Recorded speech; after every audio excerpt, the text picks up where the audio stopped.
성경에서 같이 읽도록 하겠습니다. 하나 읽겠습니다. 하늘에서 복음으로 올라와서 이렇게 말하였다. 나는 너희를 위해서 이끌어내었고 또 너희에게 되는 영광으로 너희를 부르게 하였다. 내가 너희에게 말하기를 나는 너희와 맺은 언약을 영원히 깨뜨리지 않을 것이니 너희는 장인과 언약을 맺지 말고 너희는 영원히 안내하였다. 그러나 너희는 나의 말에 순종하지 않았다. 너희는 어찌하여 이런 일을 하였느냐. 내가 다시 말하였다. 나는 그들을 너희 앞에서 몰아내지 않겠다. 그들은 결국 너희를 찔는 가시가 되고 그들의 스스로들 너희의 우상을 숭배할 수밖에 없도록 그러면은 올라갈 것이다. 주님의 대사가 방울과 자손에게 임하여 때 백성들은 큰 소리로 울었다. 그래서 그들이 그 전투의 이름을 복임이라 부르고 거기에서 주님께 제사를 드렸다. 아멘.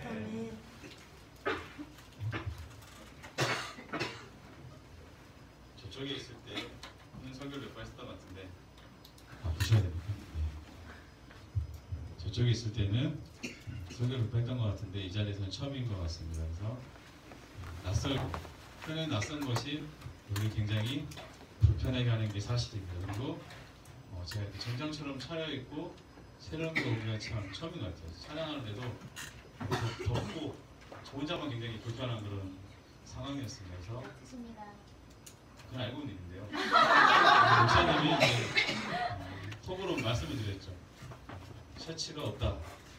그래서 편하게 좀 입으면 되지 않겠냐고. 목사님이 파자마나 쓰리퍼만 신지 않으면 괜찮다 해서 그렇게 하고 있었는데 이제 집에 계시는 분이 또 그렇지 않다라고 하셔가지고 입고 왔습니다. 그래서 이제 벌써 1월이 다 지나는 마당에 여러분과 함께 말씀을 나누려고 합니다. 사사기는 여러분이 잘 알다시피 역사서로 되어 있습니다. 창세기나 출애굽기처럼 어떤 교훈이 있거나 설명들이 있는 것보다는 쭉 읽어보면 아시겠지만 사실들이 되게 기록이 되어 있습니다. 다들 읽어보셨겠지만 사사기를 읽으면 어떤 기분이 드십니까? 사사기를 읽었을 때 여러분 어떤 기분이 드십니까? 아직 사사기까지는 안 읽어보셨습니까? 계속 이렇게 서로 불편하게 가시겠습니까? 목사님 하실 때는 잘도 해주시더니 왜 갑자기 예전에 그 서운함이 다시 생각나시나요?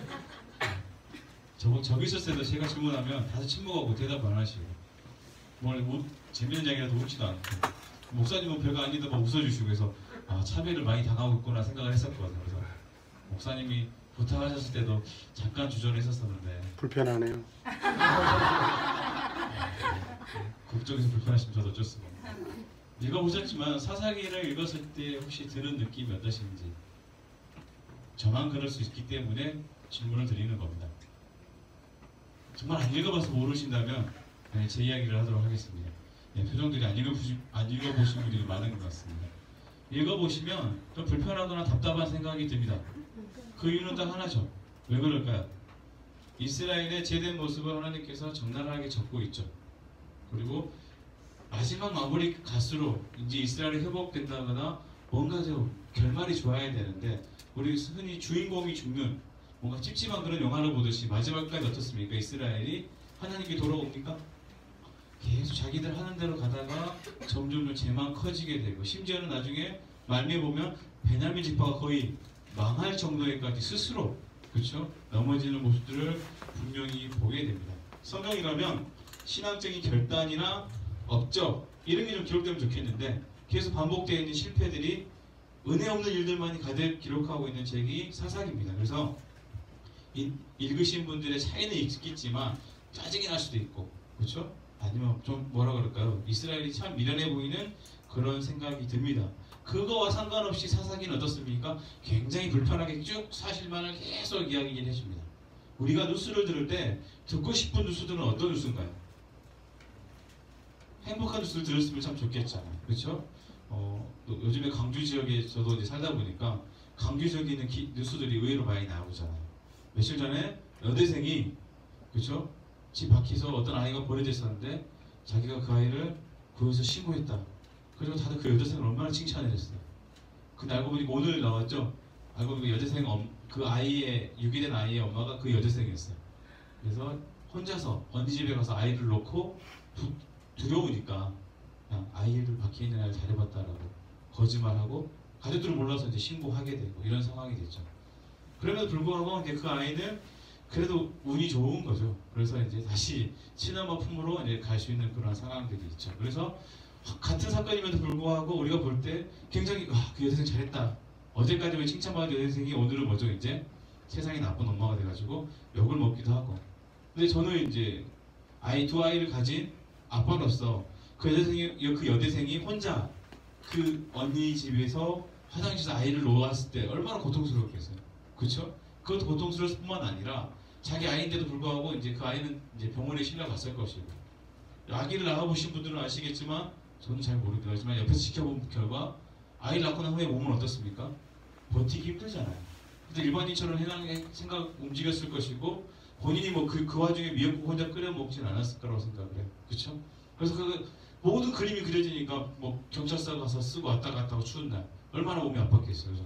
그래서 그 여대생이 참 안타깝더라고요. 그래서 그냥 빨리 몸 잘 추스리고 그 아이를 잘 키웠으면 좋겠다라는 생각이 그 기사를 읽으면서 드는 생각입니다. 사사기도 이런 느낌과 비슷하죠. 우리에게 좋은 이야기, 듣고 싶은 이야기만 있으면 좋겠죠. 그 안에도 그런 이야기는 있죠. 이스라엘이 돌이켜서 하나님의 사사를 말미암아서 어떻게 됩니까? 회복되는 사건들이 있죠. 근데 그 장면들이 너무너무 좋은데 회복시켰던 그 장본인들마저도 나중에 어떻게 되죠? 무너지는 모습들을 분명히 보게 되거든요. 굳이 이런 것까지 기록할 필요가 있었을까라는 생각이 분명히 들죠.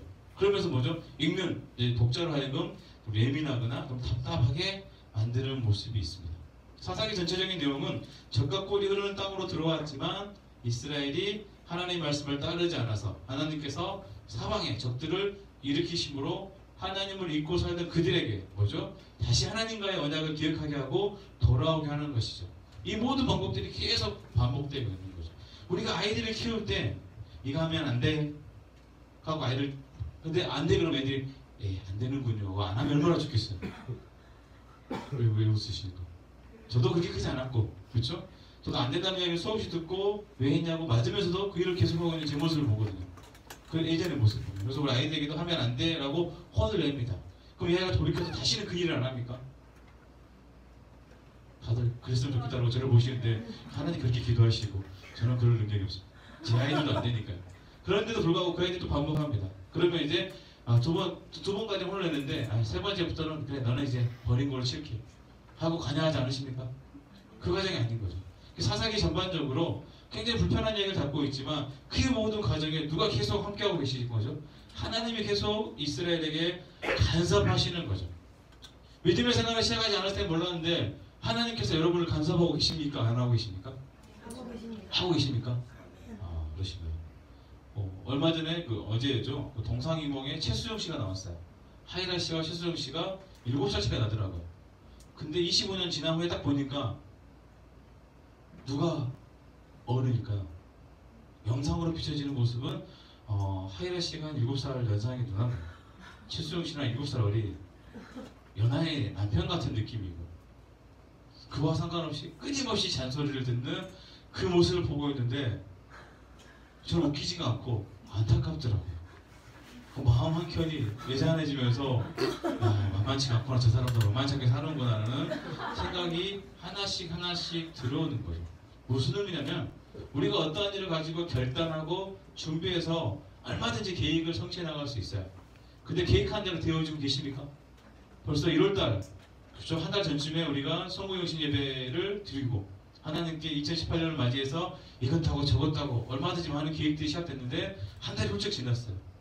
그나마 감사한 것은 대한민국은 새해가 2번 있어서 그렇지 않습니까? 우리 엇나간 아이들이 다시 한번 정신 차리고 세뱃도 받으면서 다시 결단을 다시 하고 이렇게 살면 안 되지 하면서 정신 잠깐 차렸다가 또 잊어버리다가 또 3월달에 다시 또 시작하다가 4월이 채 되지 않아서 잊어버리다가 중간고사 가고 아이들은 이런 식으로 나는 학생이야 그래 똑바로 살아야 되는 걸 계속 누가 사인이라도 주고 환경적으로 끌고 가지만 우리 이제 어른들 그쵸? 내 몸 하나 추스르기 힘든데 옆에 딸린 아이들을 바라보면서 함께 이 신앙의 길을 걸어가기가 쉽습니까? 어렵습니까? 보통 일이 아니죠. 하나님 여러분 간섭하고 계십니까? 그래서 표정들이 굉장히 좋지 않습니다. 답답하시죠? 그런 생각 안 해보셨습니까? 얼마 전에 제 하드가 이렇게 하늘로 날아갈 뻔했습니다. 근데 이제 컴퓨터 하드죠. 네, 컴퓨터 하드. 먹는 하드 아니고요. 제가 그렇게 유치하지 않습니다. 내년도는 해외에 왔던 설교 내용들이 있을 거 아니에요. 근데 이걸 살릴 수 없어가지고 살릴 수 있을까 없을까 굉장히 조마조마했는데 감사하게도 김필호 목사님이 제가 가고자 했던 병원, 그 서비스 센터가 있는데 그 병원은 좋지 않다. 더 좋은 병원이 있다 해가지고 저기 두암동 쪽에 있는 이제 큰 LG 서비스 센터를 갔어요. 똑같겠지 했는데 정말 거기 가니까 정말 친절하신 분이 안 돼요 하고 끝날 수도 있는 일인데 뜯어가지고 이것도 끼워보고 저것도 끼워보고 하더니 살려내신 거예요. 화면에 딱 그 제 파일들이 잃어버렸을 거라고 생각해서 파일이 딱 뜨는데 제가 너무 감사해가지고 그건 팔을 막 주무르고 있었어요. 마우스를 움직이고 계시는데 저도 모르게 오늘 감사합니다. 정말이에요. 정말이에요. 그러면서 하나님께 감사하다고 생각했죠. 왜냐하면 연말 연초에 너무 힘들었거든요. 그래서 기도하면서 하나님 저 손만 좀 쉬게 해주셔야죠 하는 찰나에 하드가 날아가는 거죠. 아주 정말 올해는 초부터 정말 엉망이구나 했는데 딱 건진을 받으니까 제 일상을 돌아보기 시작했어요. 그렇지 않습니까? 그러니까 내가 소중하게 여겼던 것들을 쉽게 여겼던 게 무엇인가를 돌아보게 됐다는 거죠. 우리 성도님들도 마찬가지일 겁니다. 연초 되면 다양한 계획들이 많죠. 근데 계획대로 살고 계시냐는 거죠. 그나마 새로운 게 성도님들은 신앙적인 부분은 그래도 어느 정도 채워지고 있지 않으십니까? 그렇죠. 아멘이라고 말하는 이것을 기다렸어요. 우리가 둘째인가를 이제 나눠보도록 하겠습니다. 이스라엘 백성은 서민입니다. 그렇죠? 10가지 재앙으로 애굽에서 이집트에서 나왔습니다. 하나님께서 홍해를 어떻게 건너가셨죠? 갈라주셔서 건넜어요. 심지어 반석에서 물이 나게 되고 아침마다 일어나면 만나가 내려져 있고 고기가 먹고 싶어하면 메추라기가 날아와서 진박진 사면에 쌓여있고 주워다가 먹기만 하면 되는 잡을 필요도 없는 얼마나 좋습니까? 그뿐이 아니에요. 아침에 눈 뜨면 뭐가 있죠? 구름 기둥이 펼쳐져 있고 저녁에 추울까봐 불 기둥이 있고 그렇지 않습니까? 성막에는 하나님의 영광이 구름처럼 내려있고 우리가 글로만 만나는 모세를 매일 봐가지고 그 잔소리까지 듣는 사람들이었어요. 그렇지 않습니까? 굉장한 사건들을 경험한 사람들이에요. 심지어 오늘 본문에 등장하게 되는 출애굽 이스라엘들은 요단강을 어떻게 건넜죠?